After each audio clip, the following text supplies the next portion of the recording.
Hello hi dear friends. അതായത് നമ്മുടെ ഈ ടെറസ് കിച്ചണിൽ പല പല വിഭവങ്ങൾ തയ്യാറാക്കുമ്പോൾ നിങ്ങൾ വിചാരിക്കും നാടൻ ഐറ്റംസ് നമ്മുടെ നാടൻ അടുക്കളയിലും പോഷായിട്ടുള്ള ഐറ്റംസ് വെള്ളത്തെ കിച്ചണിൽ നിന്നാണ്. അങ്ങനെയാണല്ലോ നമ്മുടെ ഒരു കോൺസെപ്റ്റ്.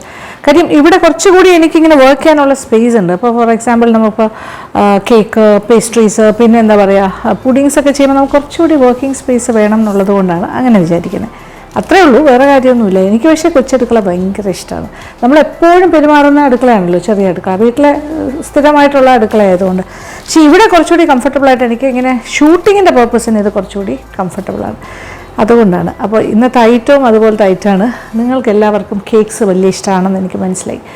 ഒരുപാട് ആൾക്കാർക്ക് കേക്ക്, പല ടൈപ്പ് ഓഫ് കേക്ക്സ് വേണം, ഇനിയും വേണമെന്ന് പറയുന്നുണ്ട്, പുഡിങ്സ് വേണമെന്ന് പറയുന്നുണ്ട്. അപ്പോൾ ഇന്നൊരു കേക്കാകാം. ഇതൊരു സാധാരണ ടീ കേക്കാണ്. ടീ കേക്ക് എന്ന് പറഞ്ഞാൽ വ്യത്യാസമുണ്ട്. മറ്റേ അല്ലാത്ത നമ്മൾ കേക്ക് പേസ്ട്രീസ് പോലെയൊക്കെ ചെയ്യുന്നതാണെങ്കിൽ അതിൽ കുറച്ച് അലങ്കാരങ്ങളും ഫ്രോസ്റ്റിങ്ങും ഒക്കെ ആയിട്ട് അതൊരു പേസ്ട്രി ലെവലിലേക്കാണ് പോകുന്നത് കട്ട് ചെയ്ത് വെച്ച് കഴിഞ്ഞാൽ. പക്ഷേ ഒരുപാട് പേർക്ക് ഇങ്ങനെ അലങ്കാരങ്ങളില്ലാതെ, ഐസിങ് ഒന്നും ഇല്ലാണ്ട്, ഫ്രോസ്റ്റിംഗ് ഇല്ലാണ്ട് കഴിക്കാൻ ഇഷ്ടമാണ്. ടീ കേക്കെല്ലാം ആ ഒരു കാറ്റഗറിയാണ്. അപ്പോൾ ഇത് പക്ഷേ കുറച്ച് ടേസ്റ്റി ആയിട്ടാണ് ഞാൻ ചെയ്യുന്നത്. ഇത് നമ്മൾ നേരത്തെ മാജിക് കവനിൽ കാണിച്ചിട്ടുള്ള റെസിപ്പി തന്നെയാണ്. ഇതിലുള്ള ഞാനിപ്പോൾ നമ്മുടെ LN വ്ളോഗ്സിൽ ചെയ്യുന്ന 90% റെസിപ്പീസും മാജിക് കവൻ്റെ ഓൾഡ് റെസിപ്പീസ് റീക്രിയേറ്റ് ചെയ്യുന്നതാണ്. അപ്പോൾ നിങ്ങൾക്കും കൂടി അത് ഒന്നുകൂടി കാണാത്തവർക്ക് കാണാമല്ലോ, അതിന് വേണ്ടിയിട്ട്. പിന്നെ ഇതിപ്പോൾ ടീ കേക്കിൽ ഇത് നട്ട്സ് ആൻഡ് ചോക്ലേറ്റ് ടീ കേക്കാണ്. അപ്പോൾ നട്ട്സ് എന്ന് പറയുമ്പോൾ കാഷ്യൂ നട്ട്സ് ഉണ്ടാകും, പിന്നെ ചോക്ലേറ്റ് ചിപ്സും കൂടി ഇട്ടിട്ടാണ് ചെയ്യുന്നത്. വളരെ എളുപ്പമാണ്. പിന്നെ ഇതുപോലെയുള്ളൊരു ബ്രെഡ് ഉണ്ടാക്കുന്ന ലോസ്റ്റിനുണ്ടെങ്കിൽ ഏറ്റവും നല്ലത്. അങ്ങനത്തെ ഒരു ടിന്നിൽ വെച്ചിട്ട് ചെയ്യാം. അപ്പോൾ നമുക്കിങ്ങനെ കട്ട് ചെയ്യാനായിട്ട് ബ്രെഡ് കട്ട് ചെയ്യുന്ന പോലെ കട്ട് ചെയ്യാം. അതാണ് നമ്മുടെ ടീ കേക്ക്. ഒരു വെറൈറ്റി ആയിക്കോട്ടെ. പിന്നെ അതിനായിട്ട് ആദ്യം 2-3 കാര്യങ്ങൾ. അതായത് മൈദ മാവ് 1 കപ്പ്. ആ 1 കപ്പ് മൈദയിൽ ബേക്കിംഗ് പൗഡറും കൂടി ചേർത്തിട്ട് നമ്മളൊന്ന് ഇടഞ്ഞ് വെക്കണം. ഓക്കെ. പിന്നെ ബേക്കിംഗ് പൗഡറും പിന്നെ മൈദ ഒറ്റയ്ക്കല്ല ചേർക്കുന്നത്, അതിനകത്തേക്ക് കുറച്ച് കോൺഫ്ലവറും കൂടി ചേർക്കും. ഒരുപാട് പേര് ചോദിക്കും എന്തിനാ ഈ കോൺഫ്ലവർ, ചില റെസിപ്പീസിൽ കോൺഫ്ലവർ പറയും. അതൊരു ടെക്സ്ചറിൻ്റെ ഒരു വ്യത്യാസത്തിനാണ്. ഇനി ഒന്ന് മിക്സ് ചെയ്യാം. ഓക്കെ, ഇത് രണ്ടും കൂടി ഒന്നിച്ചാക്കാം. എന്നിട്ട് കുറച്ച് 1 ടീസ്പൂൺ ബേക്കിംഗ് പൗഡറും കൂടി ചേർത്തിട്ട് നന്നായിട്ടൊന്ന് യോജിപ്പിച്ചിട്ട് 2-3 പ്രാവശ്യം ഒന്ന് ഇടഞ്ഞെടുക്കണം. ഓക്കെ, അരിപ്പയിലൂടി നോക്കിക്കോളൂ. ഇതിപ്പോൾ കോൺഫ്ലവർ നമ്മൾ മൈദയിലേക്ക് ചേർക്കണം. 4 ടേബിൾ സ്പൂണാണ് ഞാൻ ചേർത്തിരിക്കുന്നത്, 1 കപ്പ് മൈദ. ഇനി ഇതിലേക്ക് 1 ടീസ്പൂൺ ബേക്കിംഗ് പൗഡർ, 1 ടീസ്പൂൺ. ഇനി നമുക്ക് അരിപ്പയിലൂടെ ഇടഞ്ഞെടുക്കാം. അപ്പോൾ ഇത് നന്നായിട്ട് മിക്സ് ആകും. കുറച്ച് ഹൈറ്റിൽ നിന്ന് ഇങ്ങനെ ഇടുന്നതാണ് നല്ലത് അരിക്കുമ്പോൾ. അപ്പോൾ കുറച്ച് ഏറിയേഷൻ കൂടുതലായിട്ട് കിട്ടും. അപ്പോൾ കേക്കിൻ്റെ ടെക്സ്ചർ കുറച്ചുകൂടെ ബെറ്റർ ആകും. ഇത് 1 പ്രാവശ്യമായി. ഇനി 2 പ്രാവശ്യം കൂടി ഇതുപോലെ തന്നെ ഈ അരിപ്പയിൽ കൂടി അരിച്ചെടുക്കും. ഇങ്ങനെ എത്രത്തോളം അരിച്ചാലും നല്ലതാണ്. അതാണ് അതിൻ്റെ ഒരു സയൻസ്. ഓക്കെ, ഇനി 1 പ്രാവശ്യം കൂടി ഞാനിങ്ങനെ ചെയ്യും. ഓക്കെ, 2 പേപ്പർ എടുത്ത് വെച്ചാൽ സംഭവം ഈസിയാണ്. ഇതെല്ലാം ബട്ടർ പേപ്പർ, നമുക്ക് റീയൂസ് ചെയ്യാമല്ലോ. ബട്ടർ പേപ്പർ വേറെ ഒന്നും ആകുന്നില്ല, ജസ്റ്റ് അരിക്കാൻ വേണ്ടി മാത്രം ഉപയോഗിക്കുന്നു. നന്നായിട്ട് എല്ലാം കൂടി മിക്സും ആയിട്ടുണ്ട്, പ്ലസ് നല്ലൊരു ഏറിയേഷൻ നടന്നിട്ടുണ്ട്. ഓക്കെ, അപ്പോൾ മൈദാക്കൂട്ട് ഒരു സൈഡിലേക്ക് മാറ്റി വയ്ക്കാം. ഇതിങ്ങനെ അരിച്ച് മിക്സ് ചെയ്തെടുത്ത് ഇനി ഒരു ബൗളിൽ എന്തൊക്കെ ചെയ്യേണ്ടത്? 2 മുട്ട, പിന്നെന്താ വെണ്ണ. ഇതിൽ വെണ്ണയാണ് യൂസ് ചെയ്യുന്നത്, ഓയിലല്ല. അപ്പോൾ വെണ്ണ ഒരു 100 ഗ്രാംസ് എടുക്കുന്നു. ഓക്കെ, വെണ്ണ 100 ഗ്രാംസ് എടുത്തിട്ട് ഇതും പൊടിച്ച പഞ്ചസാരയും കൂടി ബീറ്റ് ചെയ്യുന്നു. ഓക്കെ, ഇത് 100 ഗ്രാം റൂം ടെമ്പറേച്ചറിലുള്ള വെണ്ണ. ഇതിനകത്തേക്ക് ഒരു 3/4 കപ്പ് പൊടിച്ച പഞ്ചസാരയും കൂടി ഞാൻ ചേർക്കുകയാണ്. എന്നിട്ട് നമുക്ക് നന്നായിട്ടൊന്ന് ബീറ്റ് ചെയ്തെടുക്കാം. ഇത് ഹാൻഡ് ബ്ലെൻഡർ ഞാൻ യൂസ് ചെയ്യുന്നു, പക്ഷേ നിങ്ങൾക്ക് വേണമെങ്കിൽ ഹാൻഡ് വിസ്ക് കൊണ്ട് ചെയ്താലും മതി, അല്ലെങ്കിൽ തടിത്തവി നല്ലൊരു ഓപ്ഷനാണ്. എപ്പോഴും എളുപ്പത്തിന് ചെയ്യാൻ പറ്റും.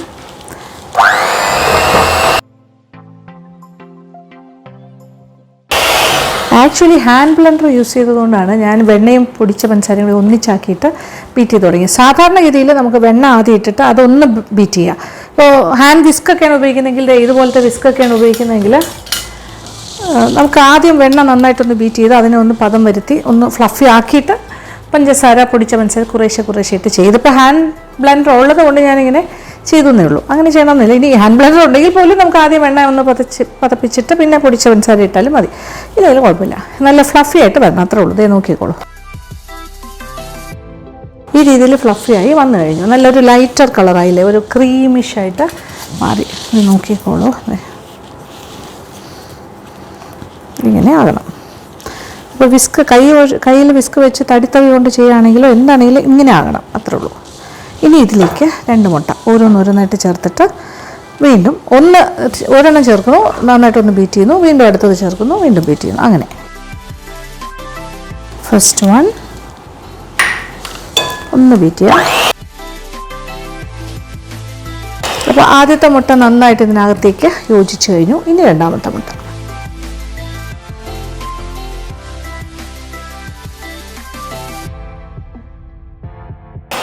ഇത്രയും കാര്യങ്ങൾ കഴിഞ്ഞിട്ടുണ്ട്. ഇപ്പോൾ ഒരു ഫ്ലഫി ആയിട്ടുള്ളൊരു ബാറ്റർ പോലെ ഇങ്ങനെ ആണല്ലോ. ഓക്കെ, ഇനി ഇതിലേക്ക് മൈദാമാവ് നമ്മളെടുത്ത് വെച്ചില്ലേ, ആ മൈദാമാവ്, ഇത് മൈദാമാവും കോൺഫ്ലവറും ബേക്കിംഗ് പൗഡറും കൂടി ചേർന്ന ഈ ഒരു മിക്സ് ഇതിട്ടിട്ട് ഇനി നമുക്ക് ശരിക്കും പറഞ്ഞാൽ ബ്ലെൻഡറിൻ്റെ ആവശ്യമില്ല. ഇനി നമുക്ക് വിസ്ക് കൊണ്ട് സാവധാനം നന്നായിട്ട് യോജിപ്പിക്കാം. അപ്പോൾ വിസ്ക് വെച്ച് ഞാൻ ചെറുതായിട്ടൊന്ന് മിക്സ് ചെയ്ത് തുടങ്ങി. പക്ഷേ എനിക്ക് തോന്നുന്നു തടിത്തവയാണ് ബെറ്റർ ഓപ്ഷൻ. അതുകൊണ്ട് അത് മാറ്റിയിട്ട് തടിത്തവയാണ്. അതായത് ഒരുപാടിട്ട് ബീറ്റ് ചെയ്യേണ്ട ആവശ്യമില്ല, നല്ലതായിട്ടൊന്ന് യോജിപ്പിച്ച് കിട്ടിയാൽ കാണുന്നുണ്ടല്ലോ. അതേ രീതിയിൽ നന്നായിട്ടൊന്ന് യോജിച്ച് വരണം. ഇനി ഇതിലേക്ക് നമ്മൾ കുറച്ച് കാര്യങ്ങളും കൂടി ചേർക്കണം. ഇതിലേക്ക് നമ്മൾ 1 ടീസ്പൂൺ വാനില എസൻസ്, പിന്നെ കുറച്ച് നാരങ്ങയുടെ തൊലി. ഇതുപോലൊരു നാരങ്ങ എടുത്തിട്ട് അതിൻ്റെ അകത്തെ വൈറ്റ് പാർട്ട് വരരുത്, അല്ലാണ്ട് നമ്മളൊന്ന് ചുരണ്ടി ഇടണം. ഓക്കെ, അതിൻ്റെ പുറമേ ഉള്ള യെല്ലോ പാർട്ടാണ് വേണ്ടത്. നമ്മൾ കുറച്ച് നാരങ്ങയുടെ തൊലി ചുരണ്ടി എടുത്ത് ഏകദേശം ഒരു 3/4 ടീസ്പൂൺ വേണം. ഇതും കൂടി ഇടാം. അതിട്ടു. പിന്നെ എന്താ വേണ്ടത്? ഇനിയാണ് പ്രധാനപ്പെട്ട 2 കാര്യങ്ങളുണ്ട്. നമ്മുടെ ചോക്ലേറ്റ് ചിപ്സും പിന്നെ അണ്ടിപ്പരിപ്പ് ചെറുതായിട്ട് നുറുക്കിയതും. അപ്പോൾ ഇതെങ്ങനെയാണെന്ന് വെച്ചാൽ 1/4 കപ്പ്. ഇതാദ്യം ഒന്ന് മിക്സ് ചെയ്യട്ടെ. എസൻസും നാരങ്ങയുടെ തൊലി ചുരണ്ടിയത്. ഇതിലേക്ക് അണ്ടിപ്പരിപ്പ് നുറുക്കിയത്, ചോക്ലേറ്റ് ചിപ്സ്, ഇതാണ് സംഭവം. ഓക്കെ, ഇനി ജസ്റ്റ് ഒന്ന് യോജിപ്പിച്ചാൽ മതി. അപ്പോൾ എല്ലാ ഭാഗത്തേക്കും എല്ലാ കാര്യങ്ങളും വരും.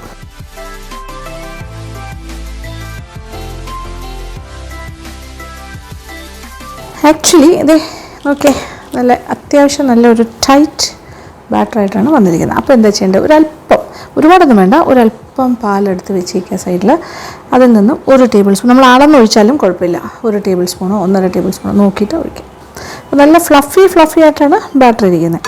അങ്ങനെ ആയിരിക്കണം. ഇതിപ്പോൾ ഞാൻ 1 ടേബിൾ സ്പൂൺ പാലാണ് ഒഴിച്ചിരിക്കുന്നത്. ഇത്രേ ആവശ്യമുള്ളൂ. ഓക്കെ, കഴിഞ്ഞു. അപ്പോൾ റൂം ടെമ്പറേച്ചറിലെ പാലാകാം, അല്ലെങ്കിൽ ചെറു ചൂട് പാലാകാം, രണ്ടാണെങ്കിലും പ്രശ്നമില്ല. എന്തായാലും തണുത്ത പാൽ ഒഴിക്കണ്ട.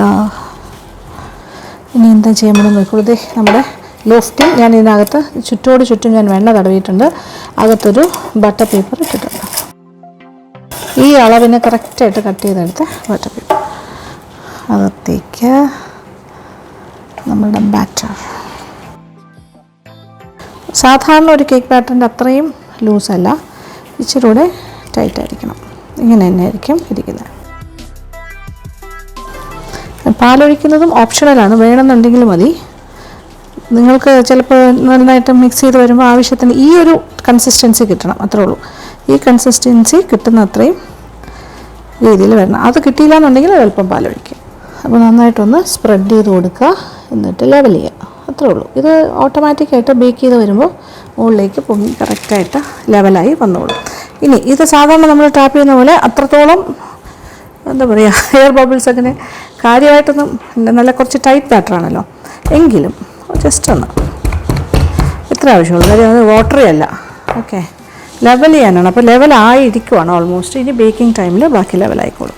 അപ്പോൾ ഈ ബേക്കിംഗ് ഞാൻ എന്താ ചെയ്യാൻ പോകണം, ഓവനിലല്ല, പിന്നെന്താ, കുക്കർ. അപ്പോൾ കുക്കറിനകത്ത് പഴയ നമ്മൾ നേരത്തെ ഒരു പ്രാവശ്യം ഉപയോഗിച്ച ഉപ്പ് തന്നെയാണ്, ആ സെയിം ഉപ്പ് നമുക്ക് വീണ്ടും റീയൂസ് ചെയ്യാം. അതിട്ടിട്ട് അതിനകത്ത് ആസ് യൂഷ്വൽ ഇതിനകത്തേക്ക് നമ്മൾ സ്റ്റാൻഡ് വയ്ക്കുക. ഹൈറ്റിൽ കുറച്ച് പൊങ്ങി നിൽക്കണം. എന്നിട്ട് ഇപ്പോൾ നമ്മളിതൊന്ന് പ്രീ ഹീറ്റ് ചെയ്യണമല്ലോ, ഒന്ന് അടയ്ക്കാം. എന്നിട്ട് അടുപ്പ് കത്തിക്കാം.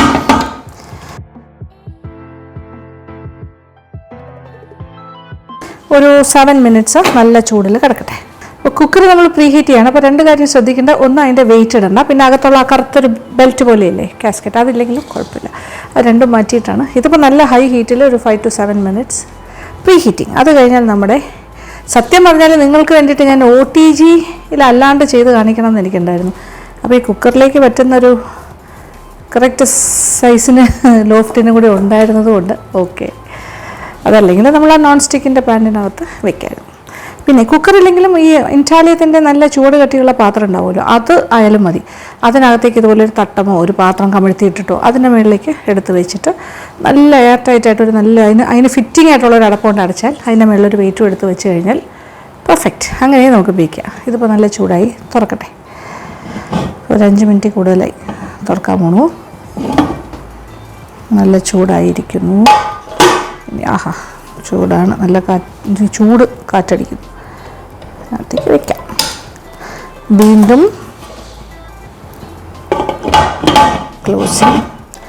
ക്ലോസ് ചെയ്തിട്ട് ഇനി എന്താണ് ചെയ്യേണ്ടതെന്ന് വെച്ചാൽ ആദ്യത്തെ ഒരു 5 മിനിറ്റ്സ് നല്ല ചൂടിലിരിക്കട്ടെ.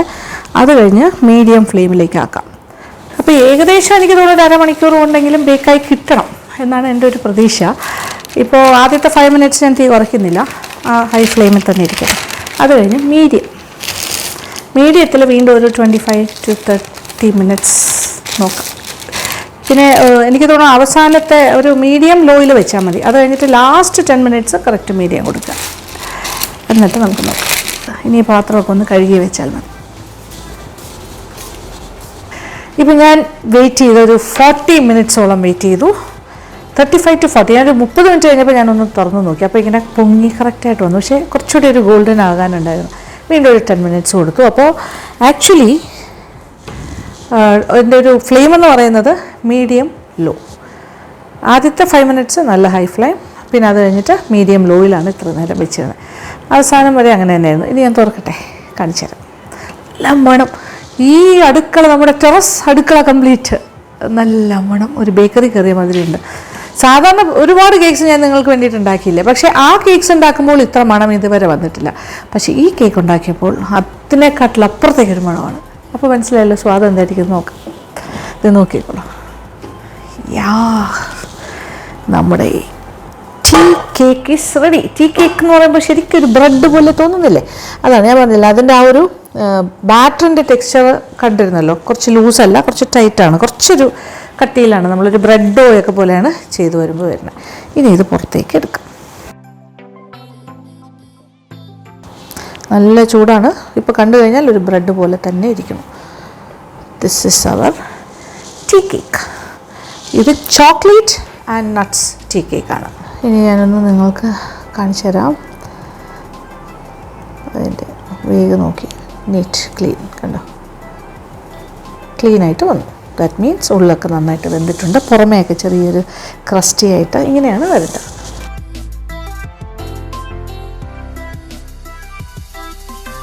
ആക്ച്വലി ഇത് ലോഫ് ടിന്നിലൊക്കെ വെച്ച് ചെയ്യുമ്പോൾ നമ്മളൊരു ലോഫ് പോലെ തന്നെ ചെയ്തിരിക്കുന്നത്, ബ്രെഡ് മാതിരി.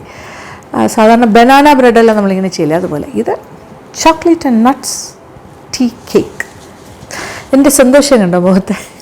നമ്മളൊരു പ്രോഡക്റ്റ് നമ്മൾ വിചാരിക്കുന്ന പോലെ ഫൈനൽ ആയിട്ട് കിട്ടുമ്പോൾ, ഫിനിഷ്ഡ് ആയിട്ട് വരുമ്പോൾ നമുക്ക് സന്തോഷമേ. അപ്പോൾ അതാണ് happiness.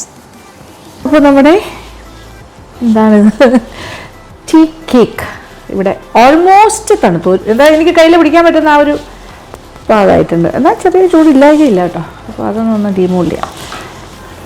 നോക്കോളൂ, chocolate and nuts tea cake. അത് ദേ വരണു. നമ്മുടെ ഒരു ബ്രെഡ് പോലെ ആയിരിക്കണം, ബനാന ബ്രെഡ് മാതിരി. നമ്മളവിടെ പേപ്പർ ഇട്ടിരുന്നത് കൊണ്ട് വളരെ സിമ്പിൾ. ഇടയ്ക്കിടയ്ക്ക് ബ്ലാക്ക് കാണുന്ന നമ്മുടെ ചോക്ലേറ്റ് ചിപ്സാണ്. എല്ലാ ക്രോസ് സെക്ഷനും ഞാൻ കാണിച്ചു തരാണ്. Just like a bread. എന്ത് ടേസ്റ്റ് അറിയാതെ സംഭവം. ഇനി ഇതിനെ കട്ട് ചെയ്യാം. ഇതാ കണ്ടോളൂ, സോഫ്റ്റ്. ബ്രെഡൊക്കെ കട്ട് ചെയ്യുന്ന പോലെ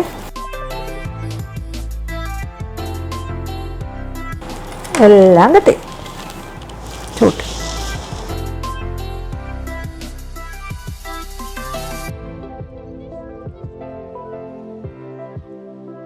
നല്ല പെർഫെക്റ്റ്ലി ഡൺ ആയിട്ട് വന്നിട്ടുണ്ട് നമ്മുടെ tea cake. Actually chocolate chips ഒന്നും അങ്ങനെ അലിഞ്ഞൊന്നും പോകുന്നില്ല, അതിലിങ്ങനെ കിടക്കും. ഓക്കെ. ആൻഡ് നട്ട്സ് കഴിക്കുമ്പോൾ ചോക്ലേറ്റ് ചിപ്പും നട്ട്സും എല്ലാം കൂടി ചേർന്നല്ലേ വരുന്നത്. പിന്നെ രണ്ടാമത്തെ കാര്യം എന്ന് പറഞ്ഞാൽ, ഇനി ചോക്ലേറ്റ് ചിപ്സ് നിങ്ങളുടെ ഇല്ല എന്ന് വിചാരിച്ച് വിഷമിക്കേണ്ട. ചോക്ലേറ്റ്സ് ചെറിയ പീസസ് ആയിട്ട് കട്ട് ചെയ്തിട്ടാലും മതി, പ്രശ്നമൊന്നുമില്ല. ഓക്കെ. ഇനി ഇതിൽ വേരിയേഷൻസ് എന്തെങ്കിലും വേണമെങ്കിൽ, ഡ്രൈഡ് ഫ്രൂട്ട്സ് ആൻഡ് നട്ട്സ് ആണെങ്കിൽ ഈ ചോക്ലേറ്റിന് പകരം ഡ്രൈ ഫ്രൂട്ട്സ് ഇടാം. ടൂട്ടി ഫ്രൂട്ടി ഒക്കെ ഇട്ട് വേണമെങ്കിൽ ചെയ്യാം. അല്ലെങ്കിൽ ക്രാൻബെറീസ് അങ്ങനത്തെ കാര്യങ്ങളൊക്കെ ഡ്രൈഡ് ആയിട്ടുണ്ടെങ്കിൽ അത് ഇടാം. എന്ത് വേണമെങ്കിലും അത്. ദൈവമേ, ഇത് ശരിക്കും പറഞ്ഞാൽ കഴിച്ചാൽ നമുക്ക് ഭയങ്കരമായിട്ട് ഇഷ്ടപ്പെടുന്നൊരു കാര്യമാണ് കേട്ടോ. ആക്ച്വലി പെർഫെക്റ്റ്ലി ഡൺ ആയിട്ടുള്ളൊരു റെസിപ്പി ആയത്. ഇത് ഈ രീതിയിൽ ചെയ്ത് കഴിഞ്ഞാൽ നിങ്ങൾക്കും ഇതേ റിസൾട്ട് തന്നെ കിട്ടും. നമുക്ക് ഓവൻ വേണ്ട എന്നുള്ളത് ഏറ്റവും കൂടുതൽ തെളിയിക്കപ്പെട്ടൊരു ദിവസമാണിത്. കാര്യം അത്രയും കറക്റ്റായിട്ട് ഈ ഭാഗത്തെല്ലാം ഒരു ടോപ്പിലും സൈഡിലും ഒക്കെ ക്രസ്റ്റും റസ്ക് പോലെ തോന്നുന്ന രീതിയിൽ ഉള്ളിൽ ശരിക്കും ആ കേക്കിൻ്റെ ആ സോഫ്റ്റ്നെസ്സും എല്ലാം ആയിട്ട് വന്നു. ടീ കേക്കും നമ്മുടെ സാധാരണ സ്പഞ്ച് കേക്ക് അല്ലെങ്കിൽ ബട്ടർ കേക്ക് ഇതെല്ലാം തമ്മിൽ വ്യത്യാസമുണ്ട്. ടീ കേക്ക് എന്ന് പറഞ്ഞാൽ കുറച്ചുകൂടി ഉറപ്പുള്ള കേക്കാണ്. കുറച്ചുകൂടി ഒരു എന്താ പറയുക, നമ്മൾ ബ്രെഡ് പോലെയൊക്കെ ഇങ്ങനെ കട്ട് ചെയ്ത് എടുക്കാൻ പറ്റുന്ന ഈ ടൈപ്പ് കേക്കാണ്. ഇനി ഇതിൽ നിന്നും ഞാൻ കാണിച്ചു തരാം. ഒരെണ്ണം എടുക്കട്ടെ. ഒരു സ്ലൈസ് എടുക്കാം. ഇതിൽ നിന്നും ഒരു സ്ലൈസ് ഞാൻ എടുക്കുന്നു. സത്യത്തിൽ ഈ ലാസ്റ്റ് സ്ലൈസ് ആകുമ്പോൾ ഇവിടെ നല്ല കരുകരിപ്പ്, നല്ല എന്തോ പൊരിഞ്ചിരിക്കുന്ന ഭാഗമല്ലേ, എനിക്കിതാണ് ഏറ്റവും ഇഷ്ടം. പക്ഷേ നിങ്ങൾക്ക് ആ കറക്റ്റ് ടെക്സ്ചർ അറിയണമെന്നുണ്ടെങ്കിൽ ഉള്ളിലെ ഒരു പീസ് തന്നെ എടുക്കാം.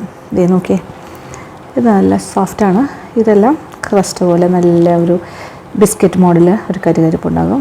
Okay, it's very soft like a cake. അതുകൊണ്ടാണ് ഇത് ടീ കേക്ക് എന്ന് പറയുന്നത്. കേക്കാണ്, പക്ഷെ നല്ല ഉറപ്പുള്ള ഇങ്ങനെ വരുന്ന കേക്ക്. ഇത് ചോക്ലേറ്റ് ചിപ്സ് കണ്ടോ. പിന്നെ നട്ട്സിനെ വൈറ്റ് ആയതുകൊണ്ട് അങ്ങനെ പെട്ടെന്ന് കാണാൻ പറ്റില്ല. ഓക്കെ, എൻ്റെ ഫേവററ്റ് കേക്ക്സിലൊന്നാണ്.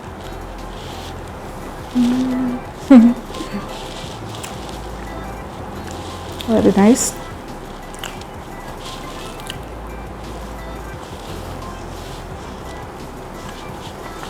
ഭയങ്കര ടേസ്റ്റ് കേട്ടോ. ഇത് സൈഡിലെ ആ മുരിമുരാന്നിരിക്കുന്ന ആ ഭാഗം എല്ലാം കൂടി ചേർത്ത് കഴിക്കാം. നമ്മൾ ഭയങ്കര ഒരു ഇഷ്ടപ്പെടുന്ന ഒരു കേക്കായിരിക്കും. ഒരു ഹൈറ്റി ഒക്കെ നടത്തുമ്പോൾ വയ്ക്കാൻ നല്ലതാണ്. വൈകുന്നേരം കുട്ടികളുടെ പാർട്ടീസിന് വയ്ക്കാൻ നല്ലതാണ്. എക്സലൻ്റ് ആയിട്ടുള്ളൊരു റെസിപ്പിയാണ്. നിങ്ങളിത് ട്രൈ ഔട്ട് ചെയ്ത് നോക്കണം. അപ്പോൾ ട്രൈ ഔട്ട് ചെയ്ത് നോക്കുക, എനിക്ക് ഫീഡ്ബാക്ക്സ് തരിക. ഓക്കെ. പിന്നെ പിന്നെ ഓവനിൽ വെക്കണം എന്നുള്ളവർക്ക്, OTGയിൽ വെക്കണം എന്നുള്ളവരും ഇതുപോലെ തന്നെ ഒരു 170 ആ ഒരു ചൂടിൽ 170 വെച്ചിട്ട് ഒരു 30 to 40 minutes നോക്കുക, ബേക്ക് ചെയ്തെടുക്കാം. അങ്ങനെയും ചെയ്യാം. ഈ രീതിയിൽ തന്നെ ചെയ്യുന്നതാണ് നല്ലത്. പിന്നെ ലോഫ്റ്റിനില്ല എന്ന് പറഞ്ഞ് വിഷമിക്കേണ്ട. ലോഫ്റ്റിൻ അല്ലെങ്കിൽ സാധാരണ സ്ക്വയർ ടിന്നിലോ റൗണ്ട് ടിന്നിലോ ഉണ്ടാക്കിയിട്ട് പിന്നെ കട്ട് ചെയ്ത് എടുത്താൽ മതി. ഈ ഒരു ഷേപ്പിൽ കിട്ടില്ല എന്നേ ഉള്ളൂ, ബ്രെഡ് പോലെ. ആ ഒരു വ്യത്യാസമേ ഉള്ളൂ. ടേസ്റ്റൊക്കെ സെയിം ആയിരിക്കും. അപ്പോൾ എന്തൊക്കെയാണ് ഇനി ചെയ്യേണ്ടത്? ഒന്നും ചെയ്യാനില്ല. പിന്നെ ഒരു കാര്യം കൂടി പറഞ്ഞോട്ടെ. ഇനി മുട്ട ചേർക്കാതെയാണ് നിങ്ങൾ ചെയ്യുന്നതെങ്കിൽ എന്താ ചെയ്യേണ്ടത്? ഒരു 1/2 കപ്പ് പാലെടുക്കുക, ഒരു 3 ടേബിൾ സ്പൂൺ കണ്ടൻസ് മിൽക്കും കൂടി ചേർത്തിട്ട് ആദ്യത്തെ ആ കാര്യത്തിൻ്റെ കൂട്ടത്തിൽ, അപ്പോൾ മുട്ട നമ്മൾ ഏത് സമയത്താണോ ആഡ് ചെയ്യുന്നത് ആ സമയത്ത് പാലും കണ്ടൻസ് മിൽക്കും കൂടി ചേർത്ത് ബീറ്റ് ചെയ്തിട്ട് ചെയ്യാം. സെയിം ഇതുപോലെ തന്നെ ചെയ്താൽ മതി. അപ്പോൾ നല്ല റിസൾട്ട് കിട്ടും. ഓക്കെ, അപ്പോൾ താങ്ക് യു സോ മച്ച്. ഇനി ചെയ്യേണ്ട കാര്യങ്ങൾ ഞാൻ ആദ്യം തൊട്ട് പറയാം. ഇഷ്ടപ്പെടുകയാണെങ്കിൽ ഒരു ലൈക്ക്, കമൻറ്റ്, പിന്നെ നിങ്ങളുടെ ഫ്രണ്ട്സായിട്ട് ഷെയർ ചെയ്യുക. പിന്നെ നിങ്ങളിത് റീക്രിയേറ്റ് ചെയ്തിട്ട് ഫോട്ടോസൊക്കെ നമ്മളുടെ ഫേസ്ബുക്ക് ഗ്രൂപ്പിൽ, നമ്മളുടെ LN വ്ളോഗ്സ് ഫാമിലി ഗ്രൂപ്പിൽ, ലക്ഷ്മി നായർ വ്ളോഗ്സ് ഫാമിലി ഗ്രൂപ്പിലേക്ക് അയയ്ക്കുക. ഞാനതെല്ലാം കാണുന്നുണ്ട്. സന്തോഷം. നിങ്ങളുടെ എല്ലാ സ്നേഹവും. ഈ കമൻസ് എന്ന് പറയുന്നത് എന്തിനാണെന്നറിയോ? കമൻസ് വായിക്കുമ്പോൾ ഉണ്ടാകുന്ന ഒരു സന്തോഷവും മോട്ടിവേഷനും വേറെ ലെവലാണ്. ഞാൻ മറുപടി തരാൻ ചിലപ്പോൾ ഡിലേഡ് ആകുന്നുണ്ടായിരിക്കാം, എങ്കിൽ പോലും ഞാൻ വായിക്കുന്നുണ്ട്. തീർച്ചയായിട്ടും ഞാൻ മറുപടി ഏതെങ്കിലും ഒരു സമയം കിട്ടുമ്പോൾ ഇങ്ങനെ കുറേശ്ശെ മറുപടി കൊടുത്തുകൊണ്ടിരിക്കുകയാണ്. ഓക്കെ, അപ്പോൾ വളരെ വളരെ സന്തോഷം. അപ്പോൾ സബ്സ്ക്രൈബ് ചെയ്യാതെയാണ് കാണുന്നതെങ്കിൽ please to subscribe and be part of our family. Okay, thank you so much. Thank you for watching and keep on watching Lekshmi Nair Vlogs.